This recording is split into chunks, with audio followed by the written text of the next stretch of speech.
Vivek Bindra social media influencer हैं। विवेक बिंद्रा जो business के टिप्स देते हैं। विवेक बिंद्रा वो हैं जिनके यूट्यूब पर कई अकाउंट आपको मिल जाएंगे। विवेक बिंद्रा बहुत पॉपुलर हैं, लेकिन अब विवेक बिंद्रा सवालों के घेरे में हैं। पहले एक दूसरे ब्लॉगर और यूट्यूबर ने उन्हें सवालों के कटघरे में खड़ा किया कि उन्होंने बिजनेस टिप्स देने के नाम पर कई पैकेजेस बेच दिए, जो गलत है, जो गैर कानूनी है। लेकिन अब उनकी पत्नी ने एक नया आरोप लगाया है कि उनके साथ मारपीट की गई। 6 दिसंबर को शादी हुई और लगभग 13 या 14 दिसंबर के आसपास, एक हफ्ता 8 दिन के बाद में मारपीट की विवेक बिंद्रा ने।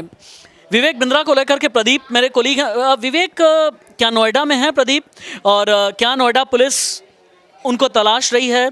क्या बहुत जल्द ही उनसे पूछताछ भी की जाएगी? इसके बारे में कोई अपडेट? सर, नोएडा पुलिस में एफआईआर दर्ज हो चुका है। जिस तरीके से उन्होंने मारपीट की है, ये बहुत ही दुखद है किसी भी महिला के लिए। क्योंकि इतना पॉपुलर होने के बाद सर अगर आप ऐसी हरकतें करते हैं तो मुझे नहीं लगता कि आपको इसमें सख्त से सख्त आपको कार्रवाई आप पर होनी चाहिए। और आप इतने पॉपुलर हैं कि बहुत सारे मोटिवेशनल के आप आइडियल हैं, उसके बावजूद भी आप ऐसा कर रहे हैं। और हम लोग खुद उनको सुनते थे सर, बिजनेस को लेकर उनके, और बहुत सारी उनके वीडियो देखते थे। लेकिन अब तो उनसे घृणा हो गई है कि उनका वीडियो सर्च करें या ना करें। दिल तो ये करता है कि उनको अनसब्सक्राइब भी कर दें, बट देख लेते हैं। बट ऐसा नहीं करना चाहिए था। ऐसा कि 6 तारीख को शादी होती है, 14 तारीख को उनका लड़ाई हो जाता है, और इस तरीके से उन्होंने मारा है सर, उस पर कमेंट ही नहीं किया जा सकता। ऐसा उनको नहीं करना चाहिए था। और बाकी पुलिस तलाश कर रही है सर, अपनी कार्रवाई करेगी पुलिस।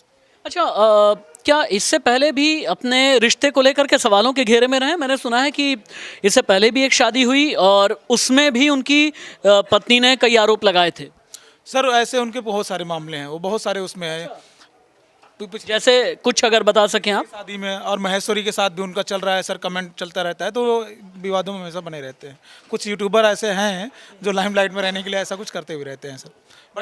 वैसे प्रदीप मेरे वो कोलीग हैं जो बहुत तेज तर्रार हैं, डायनेमिक हैं, और यूट्यूब पर अक्सर ये भी बहुत सुपर हिट हो जाते हैं। प्रदीप भी, इसलिए मुझे लगा मोटिवेशनल स्पीकर के बारे में अगर डीमोटिवेशनल कोई कांड कर दिया तो इसके बारे में बातचीत मुझे ज़रूर करनी चाहिए विवेक बिंद्रा को लेकर के। हालांकि विवेक बिंद्रा को अभी नोएडा पुलिस तलाश रही है। विवेक बिंद्रा को लेकर के कुछ updates. Ji ji ji ji please. मैं ये कह रहा था कि कल सबसे तो पहले आपको साधुवाद, जिस तरह से आपने इस खबर को देखा और तुरंत आप खबर की खबर कितना अहम है आप तुरंत समझ गए, और खबर को जिस तरह से आपने तुरंत चलाया, इसके लिए आपका साधुवाद। और वाकई देखिए, कहते हैं ना कि पर उपदेश कुशल बहु तेरे। 1 महीना भी शादी को नहीं हुए हैं और आप लोगों को मोटिवेट करते हैं, तमाम तरह के ज्ञान देते हैं, और ख़ुद आप, चलिए मतभेद नाराज़गी अलग बात होती है, लेकिन जिस तरह से आपने किया वो कहीं से भी क्षम्य नहीं है। और वैसे भी कहते हैं कि रिश्ते कोई भी हों, चाहे पति पत्नी, 2 दोस्त ही क्यों ना हो, माँ बेटा माँ बेटी का रिश्ता, बहन भाई का रिश्ता तभी चलता है जब रिश्ते में इज्जत हो।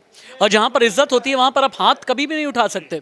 सम्मान तो है ही अहम, इज्जत है ही अहम, लेकिन सवाल ये है कि अगर मतभेद हो भी गए, नाराज़गी हो भी गई, तो जो बिहेव आप कर रहे हैं, जो आपके इतने आपको चाहने वाले लोग हैं, आपको देखने वाले लोग हैं, आपने क्या संदेश दिया, आपके ज्ञान का लेवल क्या है, ये आप खुद सोचिए कि आपने लोगों को क्या बताया। जब आपके खुद पे बीती तो आप बिल्कुल वही सतही पे हो गए।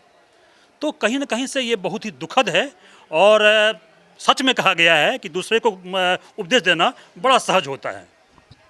जो विभूति जी कह रहे हैं ना कि बाकी आप पूरी दुनिया को उपदेश देते रहें, लेकिन उस सहजता को अगर अपने जीवन में आप नहीं ढालेंगे तो आप पर सवाल खड़े हो ही जाएंगे। और विवेक बिंद्रा को लेकर के कुछ इसी तरह के सवाल खड़े हो रहे हैं। इस खबर को इंडिया न्यूज़ चैनल, हमारे न्यूज़ चैनल पर सबसे पहले दिखाने वाले संदीप मेरे साथ हैं, जिन्होंने खबर को देखा, आप तक पहुँचाया। उन्हें ये लगा कि ये सामाजिक सरोकार का विषय है। अभी विवेक बिंद्रा कहाँ हैं? कहीं अंडरग्राउंड हैं या सामने आने वाले हैं? जो वीडियो कांड सामने आया उसके बाद विवेक बिंद्रा ने अभी तक कोई क्लैरिफिकेशन क्यों नहीं दिया? ऐसे तो बड़े बड़े वर्ड्स होते हैं उनके पास में, बहुत मोटिवेशनल स्पीकिंग करते हैं, लेकिन अभी तक सफाई देने के लिए विवेक सामने क्यों नहीं आए? निश्चित तौर पर आदमी कितना भी विद्वान क्यों न हो, कितना भी अच्छा वक्ता हो, मोटिवेशनल गुरु हो या आध्यात्मिक गुरु हो या राजनेता हो, लेकिन जब पर्सनल ज़िंदगी की बात आती है तो वो तन्हाई के अंधेरे में या एकांतवास धारण कर लेता है, कम से कम तब तक जब तक कि उनके पास वो शब्द ना हो जो वो दुनिया के सामने बता सके, क्योंकि ये ऐसा मामला है, पारिवारिक मामला है, पर्सनल मामला है। लेकिन जिस हिसाब से वीडियो हमने देखा है कि वो सरेआम अपनी पत्नी से हाथापाई कह सकते हो कर रहे थे, तो उसके बाद से वो विवादों में तो आ ही चुके हैं, लेकिन फिलहाल निश्चित तौर पर वो कहाँ है इस बारे में किसी को कुछ पता नहीं है। विवेक बिंद्रा कहाँ है? अगर विवेक बिंद्रा अंडरग्राउंड हो गए हैं तो हमारी इन्वेस्टिगेशन ऑन रहेगी। अगर विवेक बिंद्रा के खिलाफ एफआईआर दर्ज हुई है और विवेक अभी तक सामने नहीं आए, पुलिस ढूंढ रही है, विवेक बिंद्रा कहाँ है जतिन? सर विवेक बिंद्रा की अभी तलाश जारी है, लेकिन अभी कुछ कंफर्मेशन नहीं मिली कि कहाँ है सर विवेक बिंद्रा अभी। ठीक है, विवेक बिंद्रा को आप खोजते रहिए, क्योंकि एक ऐसे मोटिवेशनल स्पीकर जिस पर आरोप यह है कि अपनी पत्नी के साथ मारपीट किया, डोमेस्टिक वायलेंस का केस उनके खिलाफ दर्ज किया गया है। विवेक बिंद्रा मोटिवेशनल स्पीकर हैं, यूट्यूबर हैं, ब्लॉगर हैं और बड़े बड़े बिजनेस पैकेजेस बेचा करते हैं, बिजनेस काउंसलिंग करते हैं विवेक बिंद्रा। लेकिन विवादों में है विवेक कहाँ है?